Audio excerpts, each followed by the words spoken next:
Girl Plain Jane, and welcome back to another video. So today's video I'm going to be showing you guys how I make my special Nigerian jollof rice, party rice, and whichever one you want to call it. But it's going to be a very simple, easy peasy way to make rice, and this is beginner friendly. I like to do things simple, plain, and easy going. But yeah, so right now I'm just showing you guys what I have. So I have onions, and this is garlic, and I have a mixture of soft tomatoes and hard tomatoes in there. And then I have some bell peppers. But to get this mixture perfect when you blend, you want to make sure your bell peppers is the ratio of your bell peppers is more than your tomatoes. Because tomatoes has a lot of juice and it's a little watery. You don't want the tomatoes to overshadow your bell pepper. So yeah, I'm just gonna wash all of this and cut them up, and I will show you what I do next. Okay, let's keep watching.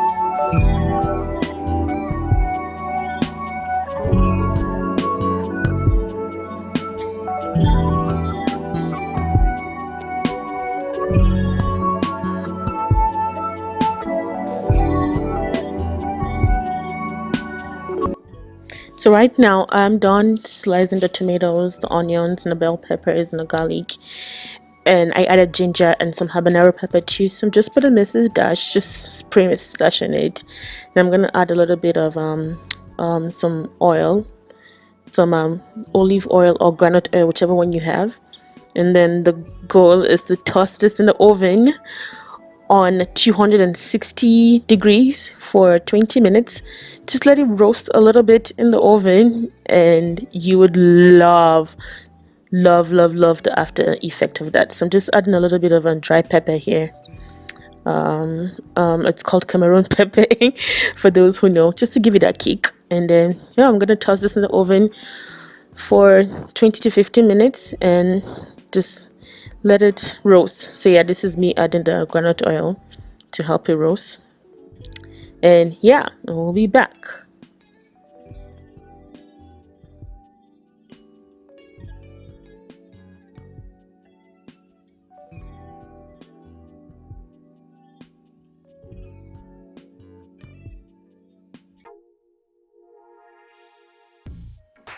So moving on, I'm just gonna be prepping my chicken. I have chicken thighs here to cook with the jollof rice.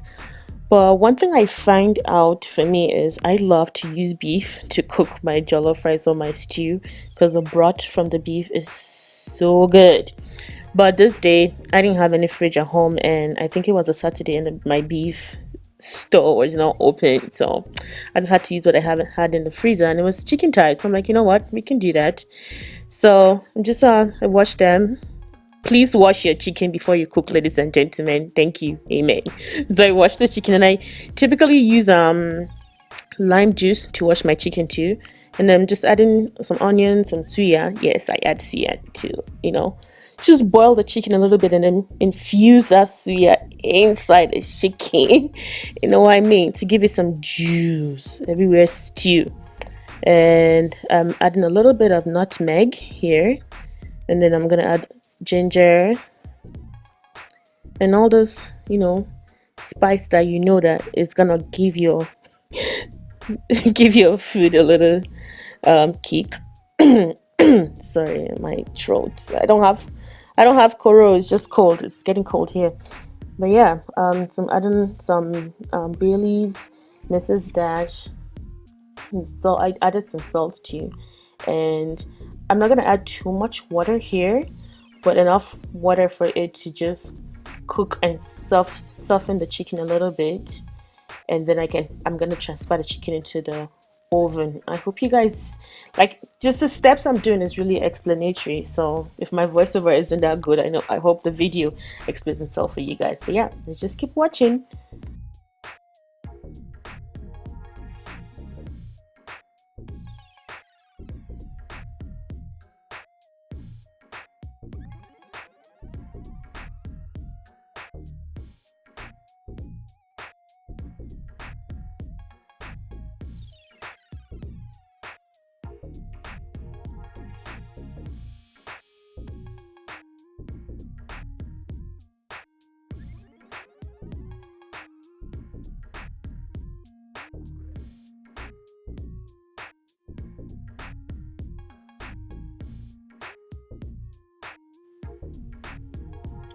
So right now the tomatoes and everything is done from the oven, and I just blended it up. And if you guys notice, I did not add water into the blender. Okay guys, do not add water into your tomatoes when you're blending for stew, for anything.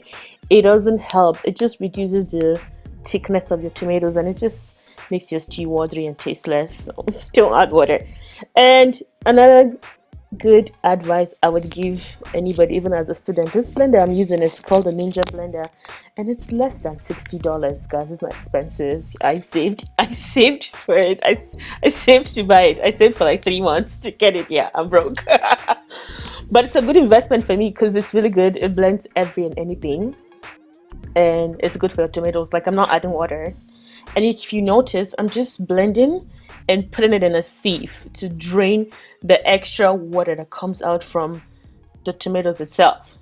So we're done blending, and it's just the tomatoes are sitting on the drainer. Right now I'm just adding a mixture of suya and barbecue sauce on the chicken. I've put the chicken in the oven.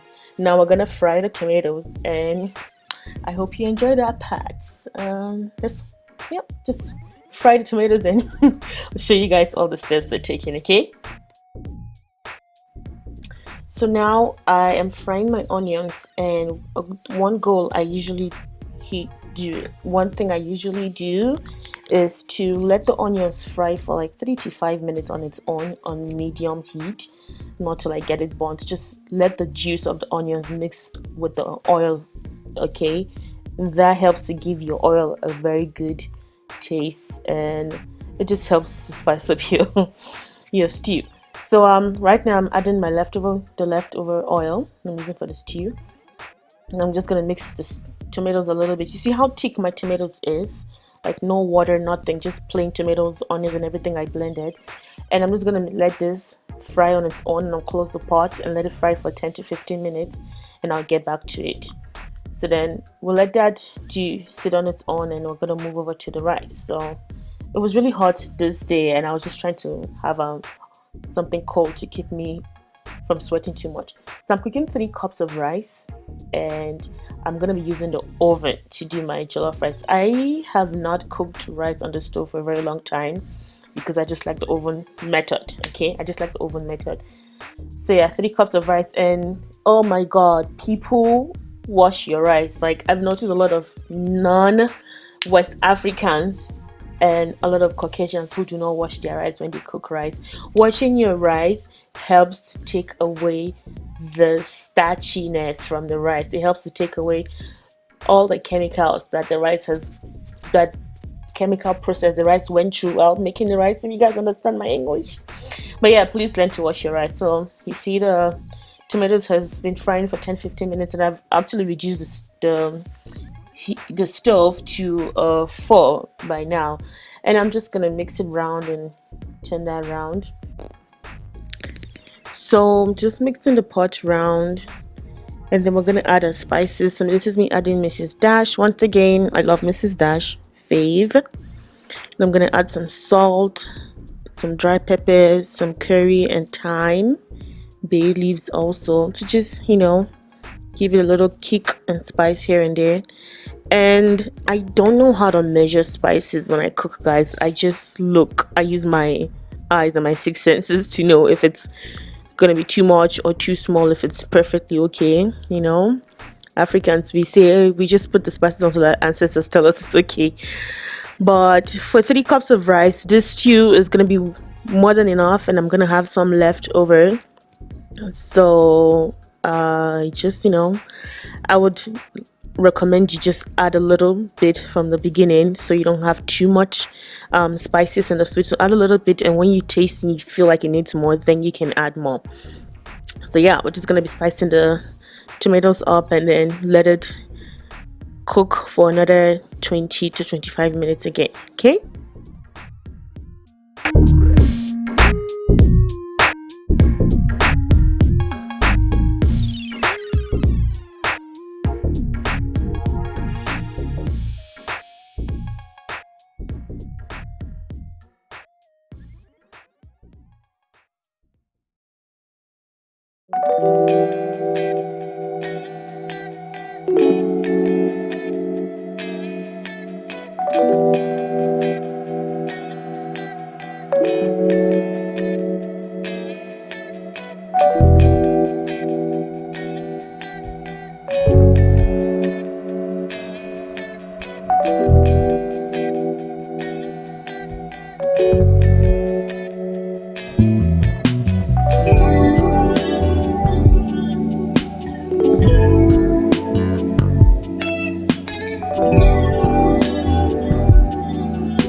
So right now the stew is done, and I'm just gonna be transferring some of it into the pot that I'm gonna use to cook the rice in the oven. And I'm gonna add a little bit of broth also. And this is where the trick comes. I never add water whatsoever into my rice, okay? Because the stew itself has a lot of juice, a lot of extra water from the tomatoes, okay? And then the beef broth comes with its own added juice, and you don't need extra water, people. I see people cook their rice and then they add a lot of water in the tomato sauce or the stew and then add extra water, and then the rice comes out looking like tuwo or like cereal. Like, nah, boo boo, you don't need that much water, because especially when you cook your rice in the oven, even on the stove too, you just need heat and steam. You don't need to put water. Water would not cook your rice for you. That's my trick and tip for you guys. So I'm gonna mix it up together so that everything soaks into the rice. Put it in the oven for 280 degrees for 15 minutes.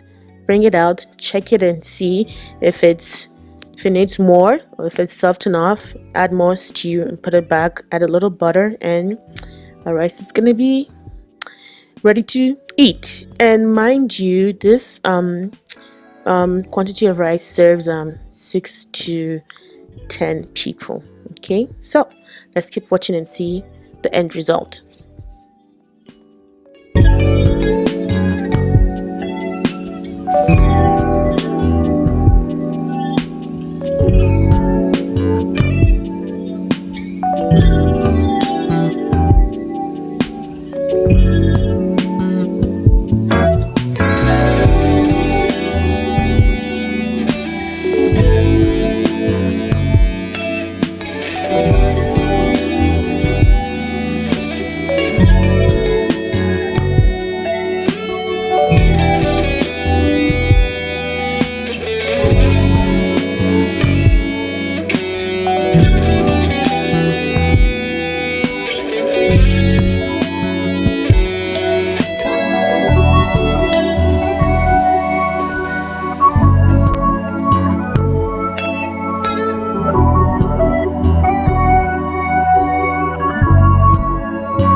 So right now the rice has been in the oven for about 15 minutes. I'm just bringing it out to check and see if we need more stew or more broth, and see how soft it is right now.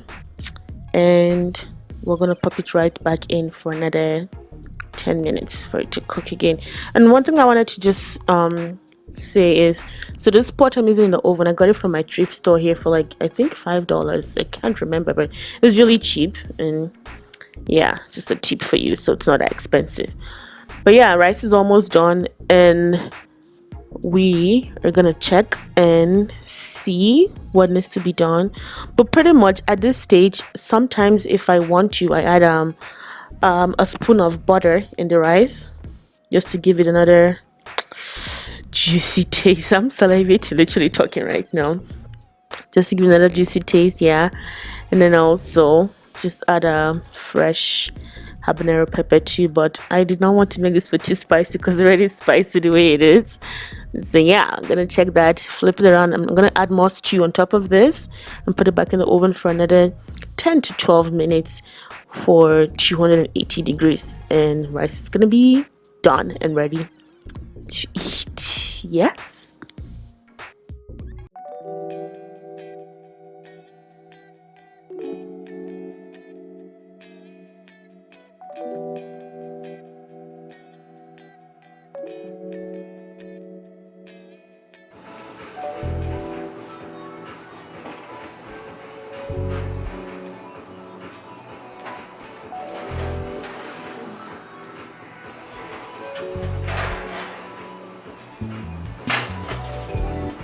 So it's 10 minutes later and my rice is ready. But I just wanted to clarify something. If you're cooking more rice or less rice than me, you would not be using the same time that I'm using. Okay, you just have to check your rice and see if your rice is done earlier or if it needs more time than I did. So rice is ready, and the picture you guys are just seeing on the screen is how I serve the rice with the chicken. Thank you guys for watching, and do like, share, comment, and have a good one. Bye bye, and see you in my next video.